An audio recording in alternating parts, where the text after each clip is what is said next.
Let's talk about Jainism. Jainism is one of the eldest religions of the East.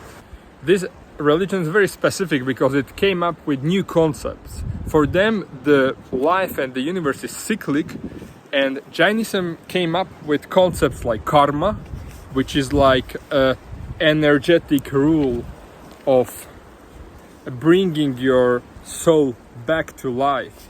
So also it brought in existence the concept of the cyclic life and the cycle of rebirths, and also the concept of liberation as a form of liberating oneself from this circle of constant, continuous cycle of rebirths, which in basic is illusory and only brings suffering.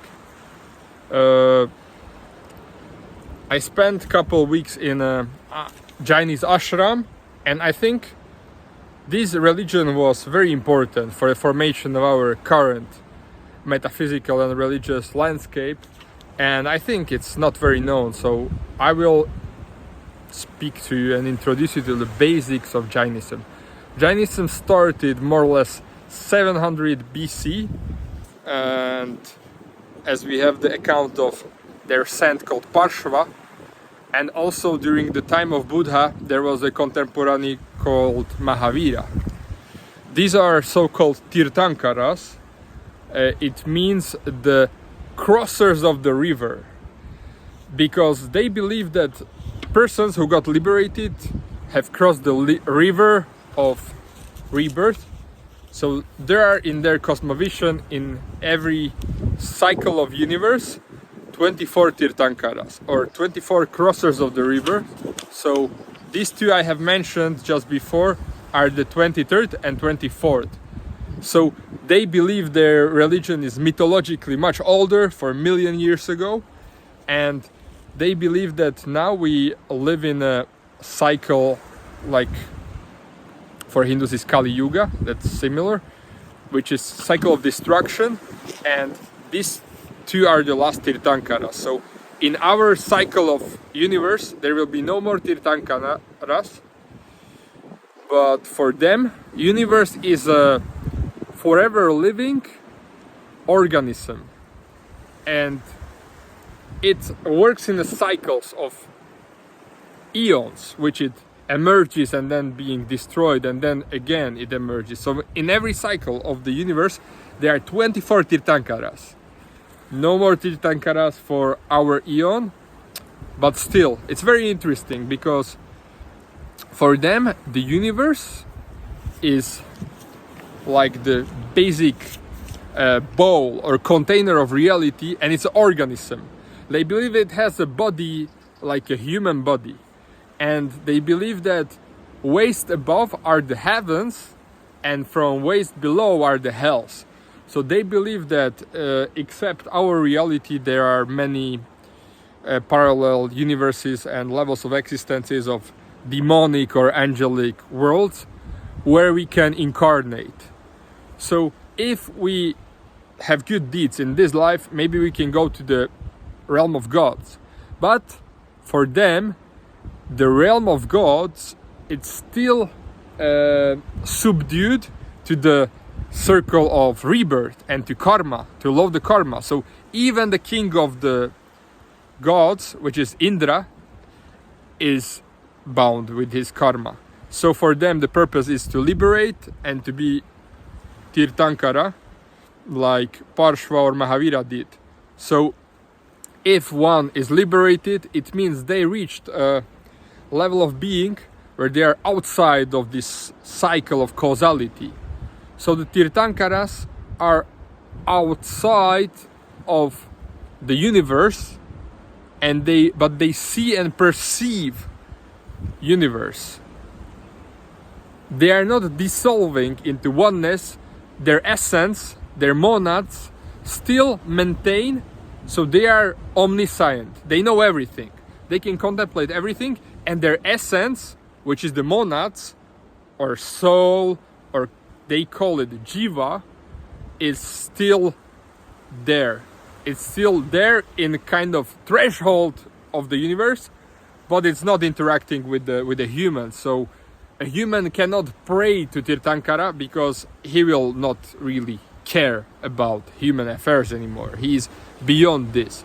But still there is a certain maintaining of personhood, or at least a neutral observerness, which belongs to his essential monad, which is the essence of his soul, let's say. So the Tirthankaras still maintain this essence. And it's very interesting because Jainism doesn't believe in God, like a highest form of creator. They just believe universe existed, will ever exist as this cyclic organism. But it's not God. And Tirthankaras are outside of this existence. As I mentioned, Jainism believes in soul. Soul is called Jiva, and this is like essential monads which constitute every human, everything in the world, not only human. On the other hand, this Jiva is like pure consciousness, it's omniscient, it's know everything. On the other hand, there is Ajiva, which are the other components of the reality. We are speaking about time, space, matter. And one form of matter is what they believe karma. So, like a form of magnet, the karma is attracted to the jiva, to the monad, and that's what contaminates our darshan, or pure seeing, pure vision. So, like a karma, they almost believe karma is some kind of material units which come in certain colors and which are attracted to the soul, to the monad. And they are different colors. And depending on the color, it's like better karma or bad karma. Bad karmas are darker, good karmas are lighter. But both of them are contaminants. We are believing that even going to heaven in this religion is a suffering, and you are still in the circle of despair. So what they believe is that it's important to purify from all the karma. So in a very deep life of good deeds and a noble righteous life, one stops the flux of karma. The karma is not flowing into the monads and is not getting contaminated. But another aspect which the person has to do is liberate and clean the accumulated karma. This they do by very strong ascetic practices. Jainism, or essence of Jainism, is non-violence. So they are very big and kind of extreme on non-violence. They don't not only eat vegetarian, but for example they don't even eat root vegetables. And what happens is that the monks sweep with the broom every path they will walk into, not to kill any insect or any form of life, because for them it brings bad karma. So ahimsa, non-violence, is big, and sometimes they go to such extremes that they wear a mask just to not to swallow accidentally any animal. In difference with Buddhism, for them intention doesn't matter. Doesn't matter if I wanted intentionally to swallow this insect or it just happened by coincidence. For them, if it happened, it's bad karma. That's the difference with Buddhism. In this aspect, they are sometimes a little bit extreme, and some Jainists only sit all the life, because only sitting in the same position and meditating is not moving, because every movement is certain aggression towards the life itself. So they try to harm as little as possible. And there are two branches historically of Jainists. One are Digambaras and one are Svetambaras. Digambaras thinks that even clothes are aggression, so they are completely naked. And Svetambaras, they are the dominant branch now, they are wearing only white, and they are wearing the masks. So yes, they have some very interesting practices, and their asceticism is very hard. they are going on, the monks are in celibacy. Sometimes even secular people go to celibacy. They are doing a lot of puja, a lot of cleansing through meditation, fasting. Even they are. This is very curious because they don't believe in God, and you cannot interact with the Tirthankara as he is beyond the chain of causality. But still, some of the branches of Jainism worship idols. They worship idols. So there is a statue of the Tirthankara, and they worship this statue, and they believe it will bring them closer to enlightenment. I don't know by what mechanism, because the Tirthankara doesn't really care.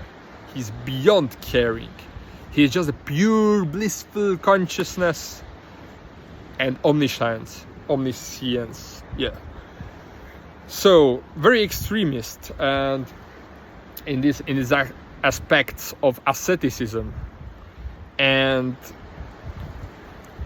they are mostly very hard-working people, and mostly a lot of them are very rich and wealthy because they work very hard, and because of the religion don't spend that much. So they have a strong worth ethics like the Protestants in the Europe, and very little spending. So they are very powerful social strata in India and places where there are minorities.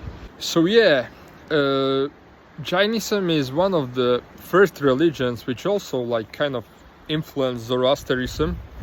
It's paradoxical, but despite its form, sometimes it seems dualistic and materialistic, because all this acquisition of karma, it's very materialistic in their perception. And mythologically it kind of influenced even Zoroastrianism and the dualistic metaphysics of good and bad. It's the story of Parshva, which is the 23rd Tirthankara, and he is in this cyclical rebirth, fight, conflict, relation with his brother, who kills him, and they are going through the realms of heavens and hells together, and the brother always trying to kill Parshva, and Parshva always forgiving him, and finally it reaches to the level after many thousands of incarnations where Parshva reaches the state of Tirthankara. And of course the brother is going, after he kills Parshva, he's going to for thousands of incarnations to some dreadful hells, but he comes back only so he can kill his brother. And it's very terrifying, but in the moment when Parshva becomes Tirthankara, his brother acknowledges his purity and also goes to the path of Tirthankara.